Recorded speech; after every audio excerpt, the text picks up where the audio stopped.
Hello and welcome to today's live stream. For those of you that joined us before, lovely to have you back. For those of you that haven't joined me before, my name's Lindsay and I'm from Social Bee. For those of you that have joined me before, you're probably thinking, Lindsay, you're not sitting in your normal place with all your lovely plants and books in the background. No, I've actually ventured into the Social Bee office and I'm joined by this guy, our surfer dude who sits in one of our offices. So it's great to have the company today. So what we're going to be covering today is all about email marketing. And first of all, it would be lovely to know who's here. So please drop in the chat your name and what company you're from, and also answer me a question. Do you within your organization do email marketing? So drop it in the chat and let's see of those of you if you do email marketing within your organization. So your name, company name, and it's just a yes or no. If you're feeling a bit nervous, then just drop a yes or no in the chat. So what I'm hoping to cover today over the next 30 minutes is just thinking about email marketing, because email marketing, in my view, is a massive missed opportunity. And I've seen lots and lots of companies thinking about taking advantage for the wrong reasons of email marketing. So a few of you are saying you do email marketing already, which is great. So that's a good start. So email marketing, yes or no? It's a really interesting subject because I'd like you to have a guess at how many emails you think are sent around the world every day. Have a guess, put the number in the chat, and we'll see if anybody gets close. And while you're thinking about guessing that number, I'm going to start to talk about some of the best practices and just some of the hints and tips around it. So email marketing is a massive missed opportunity because first of all, you're actually getting permission to be in somebody's inbox. And that's a massive tick box in my view. So we're getting millions and trillions. You're not too far off. The amount of emails sent every day is 306 billion. There are 306 billion emails sent every day. It's a huge amount. So if you think about email marketing and just think about your inbox for a minute, how many emails do you get in your inbox that you just think, I haven't signed up for this, or I'm just fed up getting emailed. So a company that I won't name and shame, actually, it's an online card company, and I probably get an offer email from them every single day.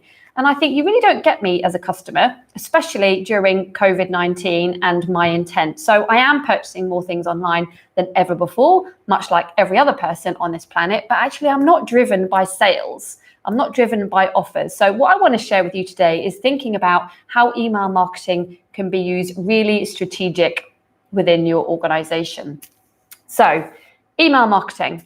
I'm first going to talk about email marketing and thinking about putting your own shoes on, because if you've joined me before or any of our free or paid webinars, you'll know I'm a very big, massive advocate of wearing your own customer's shoes. Because when you wear your own customer's shoes, you really think about what the value is that you can add to your customer. So let's just talk about an experience that I had, because it will just help bring this to life.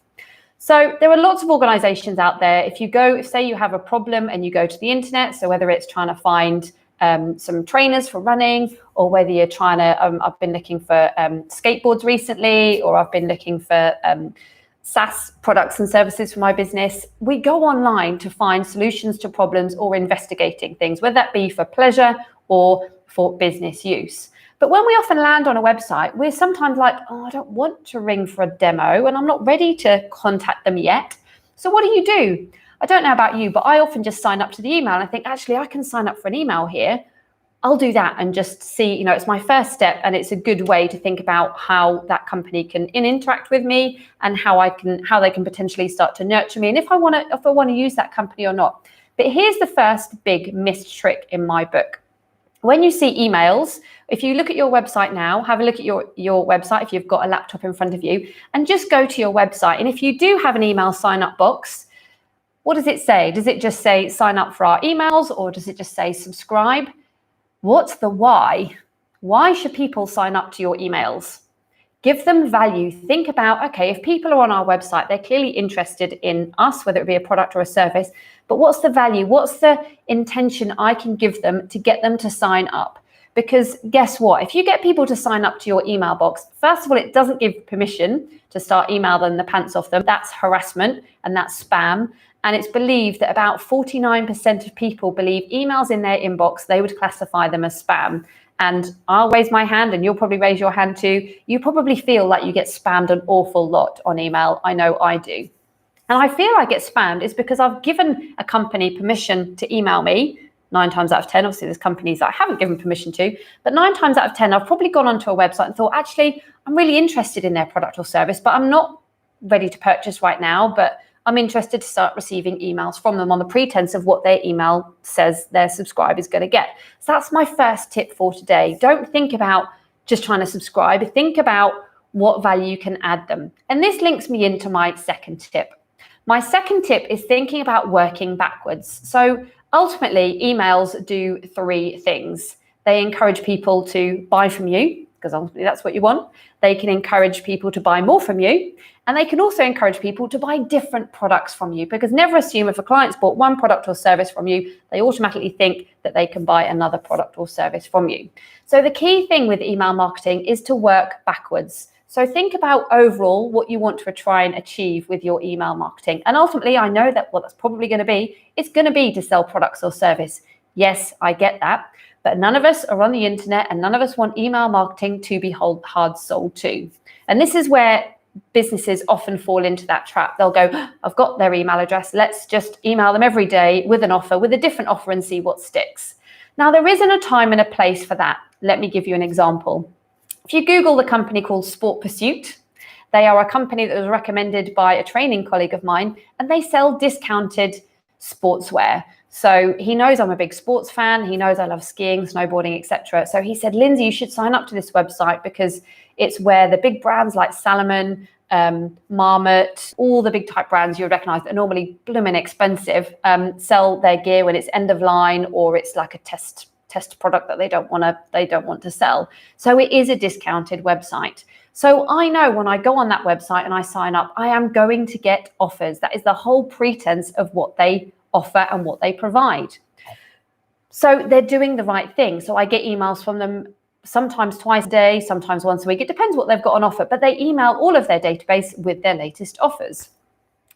But too many organizations that are not offer driven email people with offers. And a prime example of that recently is airlines.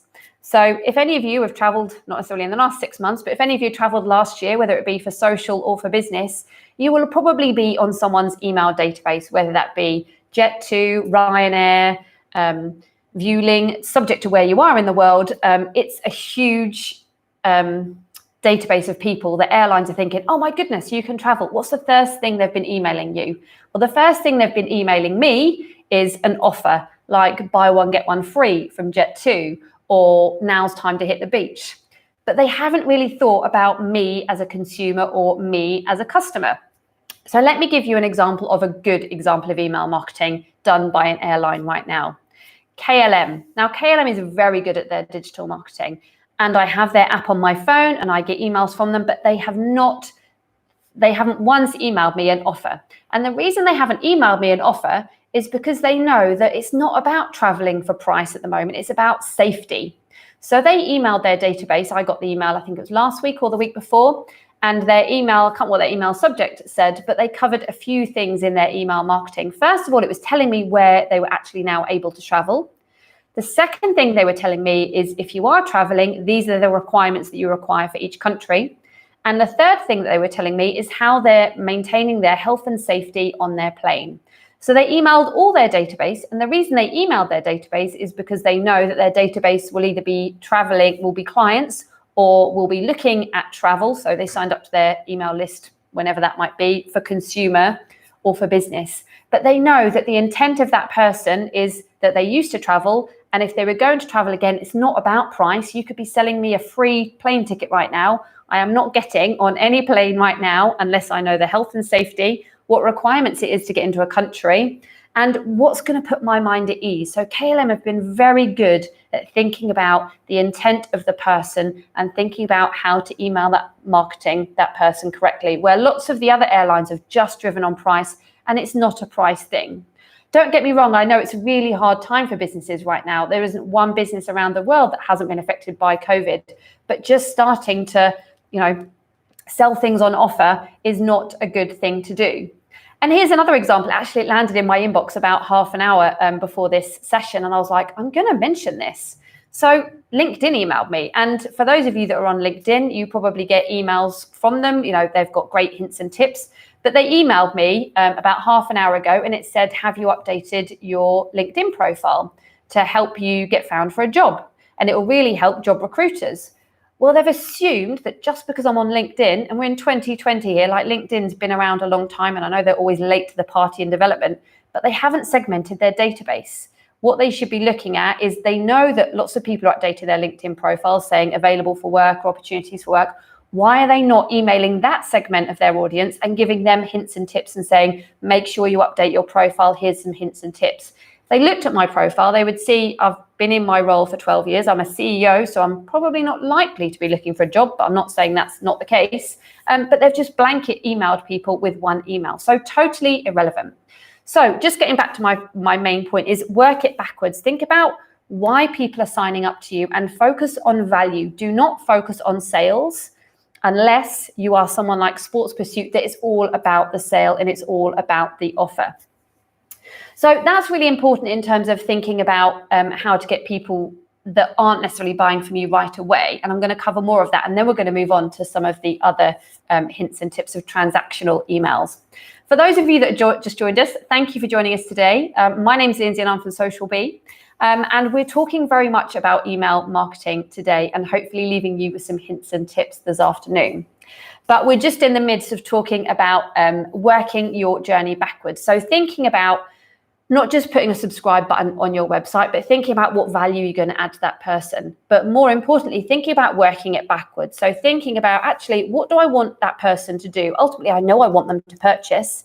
But if you think about networking, when we were allowed to network face to face, if I walked up to somebody here, you know, I can see John's here today and Steve and a few other people, Donna, for example. Let's say I walked up to Donna at a networking event and say, hey, Donna, I sell digital marketing. And she says, oh, that's interesting. I go, oh, do you want to buy?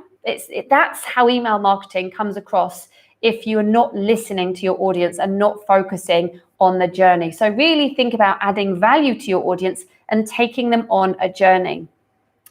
And as part of that journey, make sure when you are mocking up that journey, thinking about adding them to segments. So thinking about the questions you might ask. By all means, go and have a look at our website as some examples of things that we ask people when they sign up. So when they sign up to our emails, we don't just say sign up, we say sign up to receive hints and tips on this, but we want to make sure that you're getting the best emails from us. So what are your challenges right now? And the result we got from that is our email rate was about 5% open rate. So about 5% of people that received our emails were opening them, and we had a 0.2, 0.5 open rate. So about it was a 5% open rate and a 0.5% click-through rate. So it wasn't horrendous, especially in the agency industry. But in terms of how we made things better, Paul, my amazing colleague, not this guy here, Paul, my other amazing colleague, he worked on making our emails better. So we put the challenges in place. We made our emails plain text. Our email open rate now is 30%, and our click-through rate is significantly higher than 0.5%. So our email marketing is now working. And it's not because we're sending any email offers. If you are signed up to our emails, you will know we don't email offers at all. What we focus on is thinking about why you're on our website, and subject to what tick box you ticked, we send you relevant content, relevant hints and tips, relevant articles, relevant podcasts, relevant things that might be useful for you to help you with that challenge. Because if we help you with that challenge, then you might think, actually, I need some paid help with that challenge. Hopefully you'll think about us. So that's about thinking about adding value to your email database, not sales mindset. And as I've touched on already, 50% of people think that emails are landing in your inbox is spam. So it's really important to think about the value of your email marketing and what you want people to do and taking them on a journey. If you haven't used email marketing before, there's a few different systems. One is MailChimp.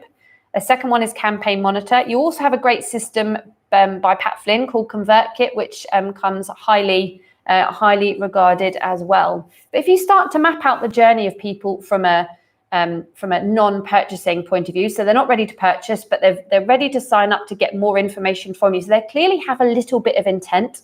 What value can you be adding to them? So that's really good from from someone that hasn't signed up to purchase from you, but is signed up and interested in you. So KLM is very good.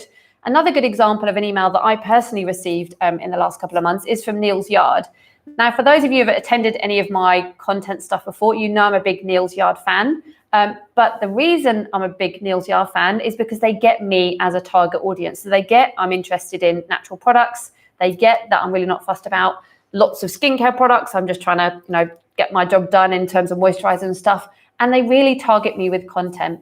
So I'm already a customer of theirs, but they emailed all of their database about the 19th of March, which I think is when we did lockdown in the UK. And they emailed with how to care for your hands. And the reason they did that is because they know that during COVID, we've been told to wash our hands a lot more. And so they also know that our hands are going to be very cracked. So it was timely, it was relevant, and it was just sharing some useful hints and tips on trying to be caring for your hands, and ultimately a bit of subtle selling as well. But it was acceptable because it was timely, relevant, and useful. So in terms of your emails, that's a really good tip. Think about being educational, inspiring, or entertaining, but subject to what's relevant to your audience. So there's a couple of good emails to share with you, but ultimately always remember, if people have signed up to your email, they've basically given you permission to be in their inbox. But that doesn't mean you can hard sell to them. So really just think about what's going to be useful for them to make sure they open my email, and what do I want them to say yes to? I want them to say yes to something, but what is it? Is it to email? Is it to read a blog post? Is it to sign up to a YouTube like today? Is it to listen to a podcast? Is it to share with them a hint and tip? So do you guys have any great or bad or ugly email marketing emails that you've received, not necessarily from your own brands, but maybe some that you've received during COVID? If you've got any great examples, or even some that you're thinking, this company is really harassing me right now, just share. It's not because I'm trying to name and shame, but people really love good examples. So do feel free to add them to the chat box. So we've talked a lot about people that haven't purchased from you. But I now want to move on to the people that have purchased from you. Oh, we've got a question. You mentioned plain text, Lindsay. I was going at HTML, but we also tick the box MailChimp, plain text. What's the difference? Good question, John, and lovely to see you here. So the difference between plain text and HTML, plain text is basically, if I sent you an email today, John, it would be plain text. It would just say, hi, John, hope you're well, hope Mel's well as well, blah, blah, blah. That is a plain text email. A HTML email is the ones that you get that look all pretty. So they've got images in them, they've got different colors in them, they've got buttons in them. They are HTML emails, and they have been very fashionable and in the last few years been seen to work. But what has been shown to work, not for all emails, so as an example, KLM and Neil's Yard sent me HTML emails, but what is working quite effectively in some sectors is plain text emails. So it's definitely worth an A/B test, which I was going to come on to in a second, but just have a test and see what works. There is no right or wrong thing that works for every organization. I'm not going to sort of wave a magic wand today and say this works for everybody. Every organization is different. And you might be thinking, what's the best open rate or what's the best click-through rate? I get asked that a lot. What I would say is measure against yourself. So look at your own click-through rate, look at your own measurement rate and think, actually, how can I improve that? Because when you're measuring against industry stats, they're not always up to date. And it really it's really about yourself in this instance. So hopefully that is useful. So we're now going to move on. MailChimp would always prompt and gives the option. So it's worth testing. You can do A/B tests on MailChimp. So maybe just do a little test of HTML and plain text and see what one works best, John. Because we are dealing with human beings opening our emails, and you might think your best email in the world works, and actually a plain text one might have been better. So another thing to factor in mind is personalization of emails. So whether someone is signing up and they haven't purchased yet, or whether they have purchased. It's really important to think about personalization. And I don't just mean like in the email subject, Lindsay, that is personalization, but that was sort of trendy a few years ago. It's thinking about personalization in terms of that email being relevant to me. So it's really important in thinking about 90% of the audiences, according to stats, will more likely to open and action personalized emails. So it isn't just about the name, it's thinking about actually that email really resonates with me. It's the voice of customer data. And well, they're really, they must have been reading my mind. And KLM's email is very good about that, because they must be thinking, people must be knowing, like, when are we starting to travel and not, and resonates with them. It's not about, yes, I've got, money because I've been on furlough, example, let's go on a holiday. It's not about that. It's about the health and safety. So the more you can personalize it, the more you can resonate with people, the better. So let's now move on to transactional emails. But before I do that, we've got a couple more comments, which is useful. Jenny, we need to use HTML due to the nature of our service. Is there a program available to test the layout of emails in all programs? Outlook seems to screw up. Jenny, I'm assuming you use an email program like MailChimp or Campaign Monitor or ConvertKit. If not, I would suggest going to have those. I'm assuming you don't use Outlook as your email marketing system, because it's generally a no-no, and I'm guessing you probably don't, but just to clarify that, you want to make sure you're using an email marketing system so people can opt out and you're keeping their data. So from a GDPR point of view, and for the Information Commissioner's Office, don't send email marketing out by BCCing people into an Outlook email. Charlotte said that she had lovely emails from her hairdressers and nail salons saying they're now back in action, safety measures. Yeah, absolutely. And that's a really good thing to do, because especially with what we're going through at the moment, people do not know if you're open or not. Don't assume because hairdressers have been told to open, your hairdresser is open. I saw something on, actually Ellie and I were chatting in one of our podcasts last week about McDonald's. Like, she's like, oh, I really crave McDonald's. And I didn't know if one was open or not. And obviously you're not going to necessarily get an email from McDonald's. But you need to tell people. So if you have been shut or if your services have changed, make sure you're emailing people to tell them, and not just saying we're open, come and see this.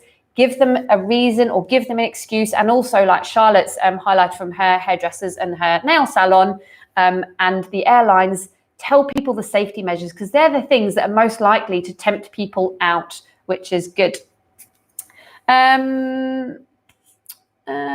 We code our own emails and don't use Outlook to send. Okay, if you code your own emails, Jenny, I would think about using MailChimp or Campaign Monitor or ConvertKit. Most of them give you the option to tick plain text, and I would do some A/B testing.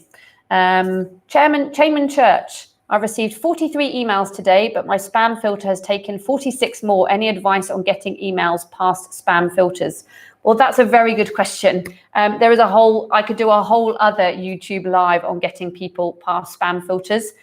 Sometimes every spam filter is different, and it's down to testing. But if you do some Googling on it and just Google, like, what are the popular words that get stuck in spam filters, often they are offer, discount, free. They will things that get through spam filters. And if you've been emailing people and you've been getting soft bounces or hard bounces, you could potentially, or if someone reports you. So it deserves a whole other YouTube live potentially. What else have we got here? My friend Simon does Neil's Yard Digital. His ears will be burning, Lindsay. Good, really pleased about that, and lovely to see you here, Claire, as well. So Neil's Yard do amazing. In fact, Claire, point him to our website, because I've written a few blogs on it and talk about them in all of my training. So there are some really good organizations out there doing some really good email marketing. But what I would say is, don't just take advantage. If someone's giving you their email, don't take advantage. Put those customer shoes on, thinking about adding value. Now, I just want to now jump on to transactional emails, because this is probably where people are missing a trick as well. So what I mean by that is, if you have a product or a service where people can purchase online, first of all, lots of people will get to the cart, and even before they've got to the cart, actually, I had this experience the other day. I'm having a bit of a midlife crisis at the moment. So I wanted to buy a skateboard. I'm 40 years old, buy a skateboard, never had one in my life, but thought, hey ho, we're in lockdown, let's try something new. So I was researching skateboards on the internet, and most of the websites, whenever I got to them, they were like, sign up to our email account. And we'll give you 10% off.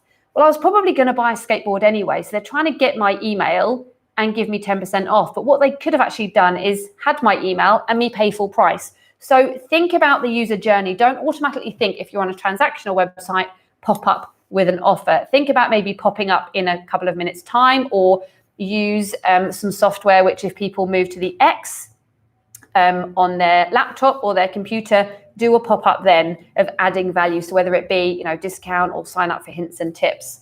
But that said, if we get to next stage, so some people, me included, I'll get it to the cart. So I've purchased my skateboard or I've put it in my shopping cart, go to the cart, go to the shopping checkout page and think, okay, maybe I'll leave it there. Maybe I'll just double check with the husband that it's okay to purchase this. So I might have, the key thing with carts is as soon as someone has got in the cart, the first thing you should ask them for as part of the purchase process is their email address. Because if you ask for their name and their email address and they leave it in the cart, if you email them an hour later, then you will increase the conversion rate, because lots of people add stuff to the cart and then they don't go through to purchase. But there are stats around, if you add an email to, if you email people an hour after they've added their product to your cart and they've collected your email address, you will increase your conversion rate by 6.3%. If you send 3 abandoned cart emails, obviously not after each other, maybe one an hour later, maybe one the next day, maybe one a couple of hours after that, you will increase your conversion rate. Increase your email, It yields 69% more orders than one abandoned cart email. So although you might be thinking, I've sent them one abandoned cart email, let's just leave it. Think about planning out 3 and not just go last chance to buy, have more money off, because we're consumers, we get savvy. So as an example, if you go on Denby's website, you go on, you add stuff to their cart, add your email address, leave it overnight, you get 10% off, you get 25% off. So people get savvy. So send an hour later abandoned cart email and you can send it very personalized, like, you were thinking about buying it. Do you have some questions? We've got live chat here, or we're always available to chat, or here's some hints and tips on how to choose your skateboard. Might be you email them the next day and go, you sitting on the fence, we do have free delivery or free returns, thinking about the value that you can add to people. And that's really, really useful. And linked to that, if people do go on to purchase, those guys are then, what emails do we open when we've purchased something? We open the confirmed order, we put it in our inbox, we make sure we've got it. Yep, when's it coming? Or what do I do next? People open those emails all of the time. So what then can you be making sure that they buy something else or sign up to something else or think about you for something else from that value point of view? So there's lots of things you can do with email, but it's really thinking about aligning them with your objectives, thinking about what value you can add to that person. And in my eyes, there's 306 billion emails sent every day, and 50% of emails received are spam. So thinking about how can I do things differently? Because like the examples I've shared with you today, I get an email from an online card company. Every single other day, I get 20% off, 30% off. I have purchased cards from them. Those emails have made no odds to me whatsoever. But emails that resonate with me, KLM, Neil's Yard, because I might already be customers of those. But even if I'm not already customers of those, if you can resonate with me and be useful, helpful, think entertaining, inspiring, educating, adding value, nurturing, then you're much more likely to get a better conversion rate. So if any of you have any other questions you want to chat about today, please do drop them in the chat. I've spent a lot of time today talking more just like hints and tips than Q&A. Normally we're quite bantering, so apologies that I've not really interacted with you much today. But if you do have any questions, please do drop them in the chat. Or if you have any other questions after today's session, this will be recorded so you can watch it back. And I don't bite, so I'm more than happy to take any questions on Twitter, Instagram, LinkedIn, or via email. So there's a question from one of the chat. Hi, what is the best time for email marketing with a conversion goal of generate product sale? Well, that's a very good question. There is not one size that fits all with the best time to send an email. If you haven't been emailing before, I would have a look at your Google Analytics and see when the largest majority of your audience is online. That's a good starting point for 10. I would then look at your historical data. So I know some companies actually get best sales at the weekend. Some companies get best sales first thing on a Monday morning. Every single organization is different. So I would use the data that you have access to. So use Google Analytics, use your social media channels and see where most people are online, your audience, and start to do some testing and start to do some A/B testing, which I was going to allude to earlier. So maybe have a look at Google Analytics. And if most of your audience are visiting your website and online at a certain time, maybe it's Sunday at 6, why not potentially send them an email at Sunday at 4 or 5:30? Because if they're online, people normally check their emails 2-3 times a day. So if you know they're online, they're most likely to be opening their email, and they might already be on your website already. But if you've then got something that's relevant to them, they might go, been meaning to buy that for ages. Let's put that in the cart today. But I would definitely think about A/B testing. In terms of for sales and product sales as well, just to add to that point, if you get most of your sales on the weekend, I would potentially send an email out on a Friday and go, this is the latest stock. Or we know that you always shop over the weekend when the weather's rubbish for golf products or, scuba diving products. These are some hints and tips for the weekend. Why not check them out? So what email platform do you recommend for transactional emails? Mukami, I would suggest MailChimp.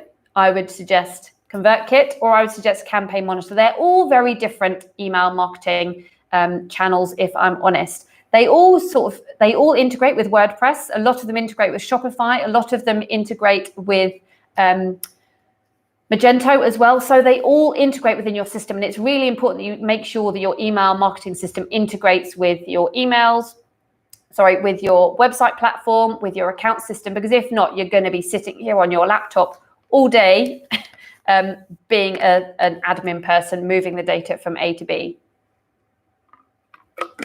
So they would be the three that I would recommend. They do all have personal preferences, so maybe just try. Most of them have a free setup, or MailChimp is free up to 2,000 subscribers. So give one a go. You can always export the data, so don't be frightened that if you give one a go, you're locked in to that email system. So I hope that helps, Mukami. Springtime Jules, what is A/B testing? A/B testing is basically when you test two emails. So as an example, if we do the plain text versus HTML. So as an example, you might have designed a pretty looking email in MailChimp, and you think, I'm going to send that to my database. What you could also do is tick the plain text one and say A/B test it. What A/B test basically does is it takes a sample of your data and it sends the email to a test bed, and it will then come back to you in a few hours' time and say what one works better. So the thing with A/B testing is thinking about, before you go into A/B testing, what goal you're looking for. So what is going to be the measure of success? Because some people with A/B testing go, well, let's just A/B test and see what works. Well, if you don't go in with a goal, it might be that the HTML email gets a really good open rate, but the plain text email gets a really good click-through rate. If you don't go in with a thinking about what you want to achieve, what the actual goal looks like, then your A/B testing is pretty useless. So first of all, go in with a goal. And an A/B test is basically taking a sample of data, and it's basically seeing what works best. So it can be plain text versus HTML. It could be that you A/B test email subject lines. So it might be that you do a personalized one, and it might be that you do a broader one. Another A/B test that you could do is sending at different times of the day. So it's basically testing two bits of things, only two things, and sending them out to see what works. So the tips are: focus on one goal. Second of all is only change one thing at one time. So don't do an A/B test with, I'm changing one title here, one title here. So they're two different titles. You've got a HTML email and a plain text email, because you won't know what works. So pick one thing, focus on the goal that you want to achieve, or the thing that you want to improve, and then send an A/B test. And then measure it. So you would measure it against what you normally send, and that would be your level of success. So I hope that answers your question, Springtime Jules. Any other questions before we wrap up today's session? If not, I hope you've enjoyed today's session. We are continuing to do these live chats on a monthly basis. We've had lots of amazing feedback from them, and they're being really useful. And we know lots of people are watching them live. We've got a great set of people today, but we know they're being watched a lot after on a non-live session. So really hope you've enjoyed it. If you have enjoyed it, feel free to subscribe to our YouTube, and also maybe head over, if you're liking our content, head over to our podcast. Because we do bi-weekly podcast sessions in what's going on in digital marketing, and we have interviews on. I've done some great interviews recently on B2B examples. So had the amazing Andy Bounds on, and we've also had the amazing Paul Kirby on, where we talked about how to create engaging content in quite a dry subject area. So thank you all. It's been lovely to see you today, and I look forward to seeing you again next time. Take care.